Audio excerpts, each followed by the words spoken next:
O VCT América ser em Los Angeles é uma punição da Riot para os times latinos, como a Fúria, a MIBR, a Loud, a 2G, a Cru e a Leviathan.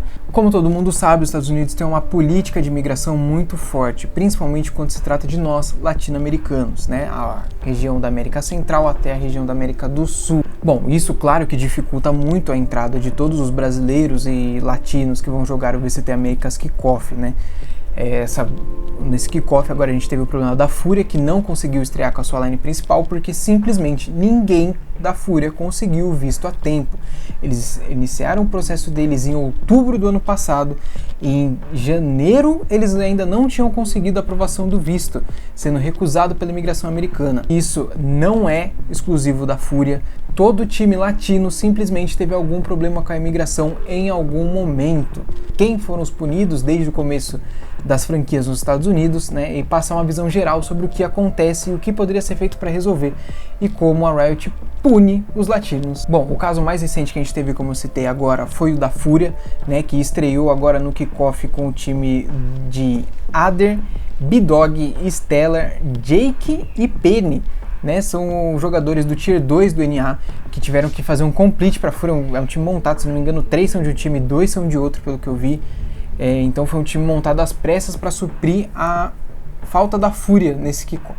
Quando a gente fala de Fúria também, a gente não pode esquecer que a Fúria em 2024 também teve problema de estreia, tá? Porque no começo do primeiro split, no kickoff do ano passado, o Koi simplesmente não conseguiu estrear pela Fúria também, né? Koi, sendo o coach, não conseguiu participar das atividades do time porque ele simplesmente também ficou sem o visto dele aprovado a tempo para chegar nos Estados Unidos. E aí a gente vai para a grande polêmica que foi do ano passado, né, envolvendo a questão dos vistos e tal, que foi quando a Loud ficou presa em outro país depois do Master de Madrid.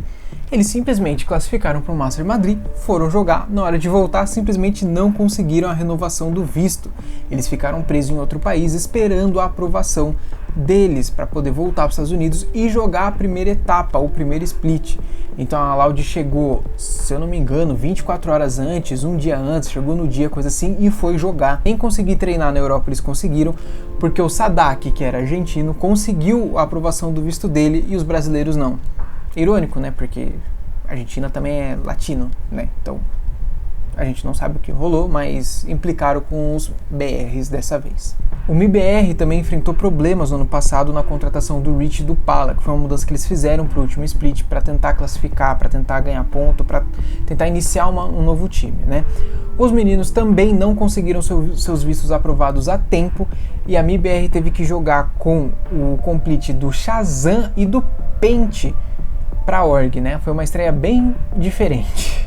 Tem um time chamado MIBR com americanos. Não é a primeira vez que a MIBR faz isso, é lógico, se não me engano já tiveram o próprio Tariq jogou pelo time de CS do MIBR, mas é esquisito ver um time MIBR, made in Brasil, com 2 americanos nele, né? Se não me engano, um é canadense. Tá, fica aí a retratação. Não xingar o cara de estadunidense à toa também. E mais recentemente também a gente teve o problema da Cru. A Cru que ficou sem o Adverso que foi a nova contratação para o time agora do kickoff de 2025, também enfrentou dúvidas se estrearia, né, pela Cru no VCT Kickoffs, né? Felizmente eles conseguiram chegar a tempo.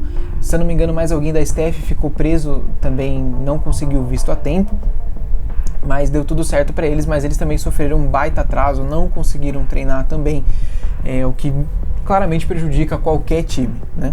Esses foram os times punidos, pelo menos são o que eu lembrei de cabeça, devem ter tido mais casos, né? E aí você pensa assim, a Leviathan não enfrentou problemas. Até onde a gente sabe, a Leviathan não enfrentou problemas, tá? Mas eu queria levantar o ponto da Leviathan porque é bem interessante quando você olha para a line da Leviathan para o kickoff agora de 2025. A line da Leviathan é composta pelo King, que é chileno, um latino, pelo Demon One, que conta como russo, mas ele tem cidadania americana, estadunidense. A gente tem o Tex, que é alemão, mas ele também tem cidadania americana. A gente tem o Con, que é americano, e o Nathan, que é francês. E aí a gente tem a galera da Conte Staff, que também só tem um Latam, que é o manager, né, que é o Juan Garcia. Quando você olha para essa linha da Leviathan e você vê os problemas que os times têm enfrentado nas franquias de aprovação de visto, você entende essa internacionalização de um time Latam. Vamos ser sinceros, entre a gente enfrentar problemas de visto para não ter um time tão competitivo, ou você pode pagar simplesmente 5, 4 gringos, no caso da Leviathan, para jogarem para o seu time e ser um time competitivo, porque esse time da Leviathan apareceu muito bem, aliás, na estreia, você entende que esse pode ser um movimento natural das orgs, né? Porque vamos supor agora, a Fúria enfrentou pelo segundo ano seguido um problema na estreia. Vamos supor que pro ano que vem a Fúria decide não passar por esse problema completo. E vamos supor que ano que vem eles simplesmente contratem 3 americanos, 3 estadunidenses, 3 canadenses, enfim, misture eles um pouco, 3 europeus que têm a entrada um pouco mais facilitada para os Estados Unidos. Você entende que é um movimento natural para justamente não passar esse tipo de situação. Porque para os times é muito importante que eles classifiquem para os eventos internacionais, porque eles conseguem pontos para o Champions. E o Champions, como a gente sabe, é uma bagatela de dinheiro que os times levam, né? Então o time não pode simplesmente perder a oportunidade de participar do primeiro Masters do ano, porque esse kickoff vale a classificação agora para o Masters de Bangkok, assim como foi ano passado, valeu para o Masters de Madrid. Então os times têm que correr muito atrás disso para juntar o máximo de pontos possíveis. E aí entra todo o questionamento agora de: existe uma solução para esse problema? Não. Enquanto o campeonato for nos Estados Unidos, não existe uma solução para esse problema, porque isso são políticas externas à Riot. A Riot não consegue simplesmente passar pela imigração americana e falar: deixa esses, são 5 times, deixa esses 25 malucos aqui entrar no seu país porque eu tô pedindo. Não é assim que funciona, claro, né? Uma das soluções que a Riot tem pensado, pelo menos eu imagino que seja um teste, o CBLOL acabou. Vou dar um pouco de contexto aqui agora. O CBLOL acabou, o Campeonato Brasileiro de League of Legends, ele acabou, ele deixou de existir. Como ele deixou de existir? A Riot criou uma nova liga. Ela matou a franquia CBLOL e criou a franquia LTA. Né? A LTA agora é uma nova franquia do LoL. Só que é aí que vem o pulo do gato. A LTA é dividida em 2 regiões. A LTA Sul e a LTA Norte. Como vocês devem imaginar, LTA Sul sendo América do Sul e a LTA Norte sendo a América do Norte e a América Central também, se eu não me engano, tá? Isso resolve parte do problema?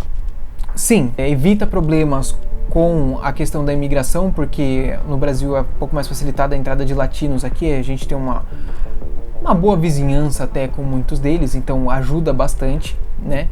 E eu acredito que a Riot esteja fazendo teste justamente para que isso seja implementado no Valorant. Por que que eu digo isso? Porque, se eu não me engano, fontes que eu lembro de ter visto em algum lugar aí, se eu achar eu coloco aqui, não sei, se tiver tá aparecendo aqui, se não achei tá aparecendo não achei, escrito aqui, ó, que legal. Porque os times têm um contrato até 2027, tá? Os times de Valorant têm um contrato de franquias até o início de 2027. Então a gente tem 2025 agora, que é esse ano, e 2026, que é o ano que vem, de contrato garantido dos times. A partir daquele momento, a franquia teoricamente deixa de existir. É claro, isso tá dando dinheiro para a Riot? Existe um retorno? Se existe, a Riot vai sim manter as franquias, o que eu acredito que muito provavelmente, a menos que, sei lá, aconteça um caos geral, né, de tudo. E é muito possível que a Riot adote este modelo para as franquias do Valorant, né? Porque a gente mata muita coisa de reclamação da comunidade, por exemplo. De estar longe dos campeonatos, de não ter como prestigiar, de estar longe dos jogadores, da questão dos eventos. Porque se a LTA acontece aqui no Brasil, por exemplo, que é no Estúdio Riot em São Paulo, é muito mais fácil nós brasileiros, que somos o maior público disso, conseguimos comprar meu ingresso para ir ver presencialmente, assim como o pessoal americano vai para os Estados Unidos prestigiar os jogos em local. Claro, isso não resolve 100% do problema. Um exemplo disso é que o Cells foi contratado por um time americano, estadunidense, a Shopify Rebellion, para jogar por eles. E aí adivinhem só o que aconteceu, que é todo o tema desse vídeo, né? Simplesmente não conseguiu estrear. Olha só que legal, ele não conseguiu estrear.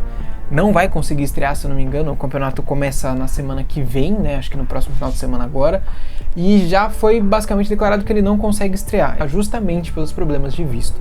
Então, pra gente ver que esse problema dos vistos, da entrada da imigração dos latinos para os Estados Unidos, atrapalha até em propostas Porque é claro que um time americano vai olhar para isso e vai pensar assim, não vou contratar latinos, pode ser que eles não consigam estrear pelo meu time, pode ser que eles não tenham visto deles aprovados. Um grande problema, né? Então, se você me pergunta, é claro que a Riot meio que puniu sem querer os times latinos por fazer um campeonato nos Estados Unidos. Existe um lugar melhor para fazer? Não. Não. Né? A solução seria o Canadá. Mas daí também, já não sei como é que funcionaria também, acho que não é... As operações da Riot ficam nos Estados Unidos, para eles não compensaria, né? Seria interessante ter feito uma franquia sul e norte logo de cara? Muito provavelmente. Eles pensaram nisso? Pensaram, acharam que ia dar merda, né? É isso, né? Foi todo esse rolê da questão dos vistos, dos atrasos do time, dos problemas que os latinos têm, o que a Riot pode tentar fazer para ajudar, o que a Riot deixa de fazer de ajudar. Se você gostou, deixe seu like, seu comentário, se inscreve e fica aí porque vai ter mais coisa. Não prometo, mas vai ter mais vídeos. Tô esperando, né? Talvez um giro da rodada, pelo menos dessa primeira lower, enfim. Não sei ainda, mas vai ter mais vídeo, fica aí. É isso, muito obrigado, valeu, falou, é nóis.